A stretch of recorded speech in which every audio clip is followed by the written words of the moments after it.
तो मजा आया यहां तक? अच्छा, सभी बच्चे जिनको भी साइंस हार्ड लगता है, ठीक है ना, ध्यान से सुनना, जितने बच्चों को साइंस हार्ड लगता है, तो मैं तुम लोगों को कुछ चीजें बताता हूं, ठीक है, प्लीज समझना इस बात को। अगर हम प्रॉब्लम की बात करें तो साइंस में पढ़ाई में तीन चार प्रकार के प्रॉब्लम आते हैं। जैसे सबसे पहला प्रॉब्लम तो ये आता है कि कुछ समझ ही नहीं आ रहा है, कोशिश कर रहा हूं पर समझ ही नहीं आ रहा कुछ, समझ रहे हो, घुस ही नहीं रहा है, चमक ही नहीं रहा है, पता ही नहीं चल रहा है। मोस्ट ऑफ द लोगों को ये प्रॉब्लम आता है, 85% लोगों को मेरे हिसाब से ये प्रॉब्लम आता है, समझ ही नहीं आता, पीछे का कुछ नहीं आता तो आगे का क्या समझेगा, कुछ नहीं समझेगा। अब तुम इमेजिन करो यहाँ पे डायरेक्टली अगर मैं किसी को कैरेक्टरिस्टिक ऑफ वेब पढ़ाऊंगा, उसको यही नहीं पता वेब क्या होता है, तो नहीं समझेगा। दूसरा प्रॉब्लम क्या होता है लोगों के साथ, ओके, दूसरा जो लोगों के साथ प्रॉब्लम होता है, समझ तो आता है पर क्लियर नहीं हो रहा। इंटरेस्ट है इन लोगों को साइंस में, क्लियर नहीं होता 100%, 100% क्लियर नहीं होता 100%।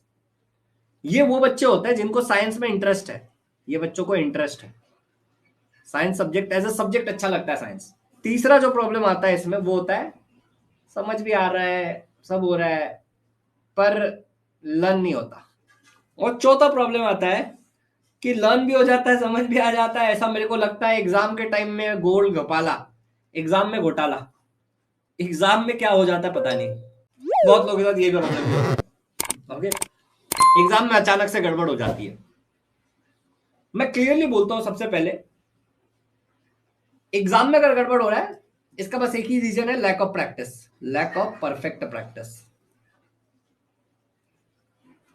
तुम इमेजिन करो कि तुमको एग्जाम में एप्पल की स्पेलिंग पूछी जाए, क्या तुम गलत लिखोगे? नहीं। कैट की स्पेलिंग पूछी जाए तुम गलत लिखोगे? नहीं। 7+8 पूछा जाए तुम गलत लिखोगे? नहीं। मल्टीप्लीकेशन पूछा जाए तुम गलत लिखोगे? नहीं। गलती से गलती हो सकती है। अगर एग्जाम में गड़बड़ हो रहा है तो तुम प्रैक्टिस तो कर रहे हो लेकिन तुम परफेक्ट प्रैक्टिस नहीं कर रहे हो, समझ आया ना? 2+2 22, 2+2 22, गलत पढ़ रहे हो ना, इट इज रॉन्ग प्रैक्टिस। तुम्हें परफेक्ट प्रैक्टिस करना सीखना पड़ेगा under guidance of a teacher for at least 3 to 4 month. उससे राय ले लेके कि सर क्या करूं, सर क्या करूं, भैया क्या करूं, दीदी क्या करूं, मैडम क्या करूं, सर क्या करूं। परफेक्ट प्रैक्टिस तो सीखनी पड़ेगी और तुमको जाना पड़ेगा। It is not the teacher who teaches, okay, student को पार्टिसिपेट करना पड़ता है, टीचर तो सबको सिखाता है, सब अपने अपने हिसाब से सीखते हैं, समझ आया? द्रोणाचार्य ने सबको सिखाया था लेकिन सर्वश्रेष्ठ तो अर्जुन बन गया, समझ आ रहा है? उन्होंने तो सबको साथ में सिखाया, एक ही क्लास में टीचर सबको सिखाता है, कोई बच्चा टॉप मार लेता, कोई नहीं मारता, तो it is the student who learns. Please याद रखना ये बात। अच्छा, अगर आपका प्रॉब्लम यह है कि सर लर्न नहीं होता है, ओके, तब आपका प्रॉब्लम शायद ये हो सकता है कि आपके लैंग्वेज वाले सब्जेक्ट वीक है। तुम बोलोगे नहीं सर, नहीं नहीं, लैंग्वेज में तो बहुत अच्छा नंबर आता है। पैसेज में से आंसर निकाल लेना, ग्रामर लिख देना और राइटिंग स्किल लिख देना इज नॉट लैंग्वेज। मैं लैंग्वेज से बात कर रहा हूं, are you able to speak whatever you want in English? Because you are a student who is going to write the science paper in English. So whatever you are thinking, are you able to write it in English? Can you comprehend something after reading it without using any other source? Or do you always need that someone should explain you in English? And they are supposed to translate it in Hindi and then you understand it and you are unable to write it.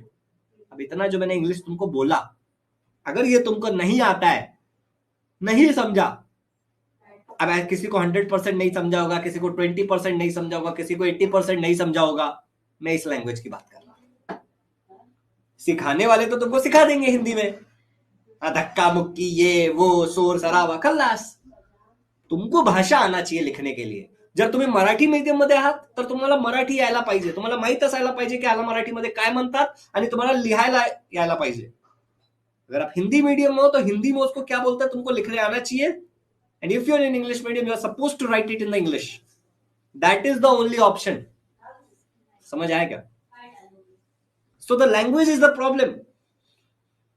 समझ आ रहा है? Language is the only problem. Trust me over this.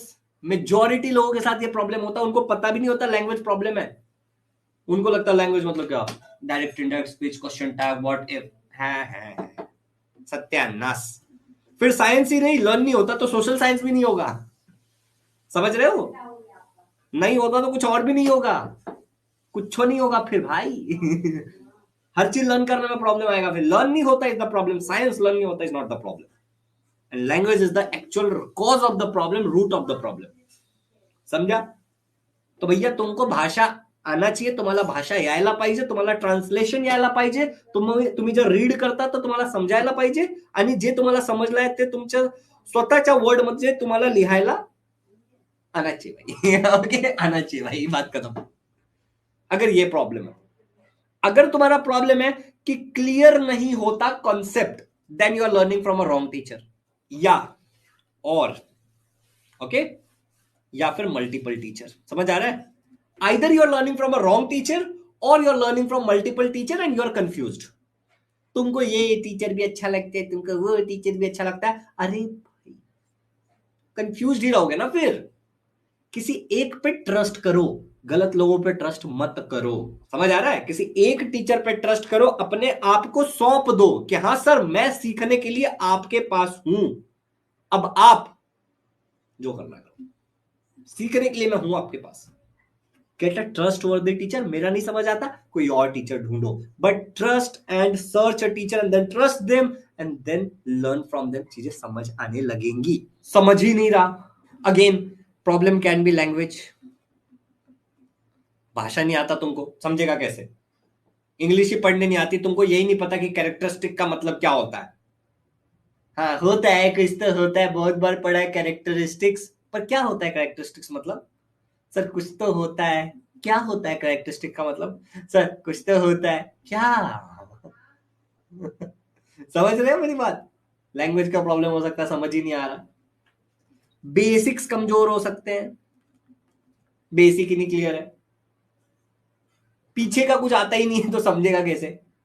किसी को मैं बोलूं कि भाई 23 का टेबल लर्न कर, और उसको 3 का टेबल ही नहीं आता, 2 का टेबल ही नहीं आता, इनफैक्ट उसको पता ही नहीं कि टेबल भी कुछ होता है. हाँ टेबल होता है क्या? मैं जाके किसी को बोलता हूँ दीज आर काइनेमेटिकल इक्वेशंस, उसको पता ही नहीं कि वेलोसिटी क्या होता है, वेलोसिटी छोड़ो उसको डिस्प्लेसमेंट ही नहीं पता, डिस्प्लेसमेंट छोड़ो उसको डिस्टेंस ही नहीं पता, डिस्टेंस छोड़ो उसको लेंथ ही नहीं पता. क्या समझेगा उसको?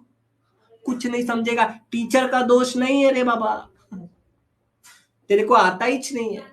अगर तेरे को ही नहीं आता तो कैसे समझेगा? बेसिक्स प्रॉब्लम, मोटा प्रॉब्लम, बेसिक्स. एंड जब मैं तुम लोगों को पढ़ाता हूं यहाँ पे इजी लर्निंग में, तो मैं मेक श्योर करता हूं कि तुम्हारे बेसिक्स क्लियर हो, राइट? एंड लैंग्वेज हो गया, बेसिक्स हो गया. ऑल्सो एक और प्रॉब्लम हो सकता है टीचर. नो डाउट टीचर को ही नहीं आता, वो नया टीचर है, उसको आता ही नहीं है. मैं तुमको अपना एक्सपीरियंस बताता हूं, बहुत लोग रिलेट करेंगे. In order to be a school teacher technically या फिर एक तरीके से you need to do a BEd, graduation, masters, या फिर उसके बाद बीएड, फिर मास्टर्स, फिर आपको जो भी करना है करो, but at least graduation plus BEd is something which is required in order to be a teacher, bachelors in education.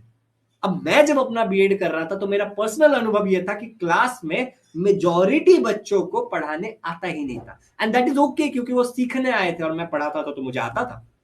But what I found कि भाई साहब कई सारे लोगों को लिटरली इंटरेस्ट भी नहीं है, बस आ गए हैं टीचर बनने के लिए. समझ रहे हो? चलती का नाम जिंदगी, बाद में देखा जाएगा. और कई बार आप लोग भी देखोगे कि कई सारे लोग जो टीचर होते हैं उनको कुछ इंटरेस्ट नहीं होता बच्चे के भलाई में, बच्चे को सिखाने में. बस वो बन गए टीचर, जैसे तैसे सिखा रहे, गलत सलत कुछ भी सिखा के जा रहे हैं, नहीं सिखा रहे. साइंस में रीडिंग करवा रहे हैं, मैथ्स में रीडिंग करवा रहे हैं, ये भगवान डोका लताप. ओके, ऐसे भी लोग हैं. तो then you are absolutely associated with a wrong teacher and you need to take care and you need to get out of that. आपको कोई अच्छा टीचर ढूंढना पड़ेगा. सो टीचर पे भी बात आती है, but if teacher is fine, सबको समझ आ रहा है, तुमको अकेले को नहीं समझ आ रहा है, तो कुछ तो गोचिए रे. ओके कुछ तो है, थोड़ा ध्यान देना पड़ेगा. समझा बच्चों? तो भाई ये प्रॉब्लम्स होते हैं कहीं भी पढ़ाई वगैरह में, चाहे वो साइंस ले लो या फिर मोटा मोटा कोई भी ले लो. ना you need to find out कि आपका प्रॉब्लम क्या है. There can be other problem जो शायद मेरे दिमाग में नहीं आ रहा है, या फिर तुम्हारा कोई सब्जेक्टिव प्रॉब्लम है, कुछ न्यूट्रिशन की डिफिशियंसी है तुम्हारे अंदर, तुम पढ़ नहीं पाते हो, तुम हेल्दी नहीं हो. There can be X Y Z problems, तुम किसी डिसीज से सफर कर रहे हो. बट जनरल ऑडियंस को देखते हुए, जनरल स्टूडेंट्स को देखते हुए, what I think is this are the following problem. समझ ही नहीं आ रहा है, क्लियर नहीं होता, इंटरेस्ट है फिर भी लर्न नहीं होता, एग्जाम में कुछ कुछ गड़बड़ हो जाता है. So this things can be a problem and you need to identify कि मेरा प्रॉब्लम क्या है and then you need to sort it. Basics वाला अगर तबाही है तो तुम तो देखते ही हो कि हम एक एक लेक्चर स्टार्टिंग में 1.5 घंटे 1 घंटे बेसिक्स करते हैं, फिर कोई चैप्टर स्टार्ट करते हैं। जो लोग बैच में नहीं है उनको नहीं पता, लेकिन जो लोग बैच में है उनको अच्छे से पता है, तभी तो बैच में बच्चे आते हैं यार। Right. So trust me over this कि बेसिक्स वाला कुछ हद तक मैं सॉल्व कर सकता हूँ, बट एफर्ट तो तुमको भी डालना पड़ेगा ना। कोई भी टीचर कितना करेगा, वही बात है ना, एक स्टूडेंट को भी सीखने की इच्छा होनी चाहिए। Okay, so that's it. I hope कि आपको समझ आया होगा। Now will move to our next topic, characteristics of wave. अब बताओ मुझे इसका मतलब क्या होता है पहले।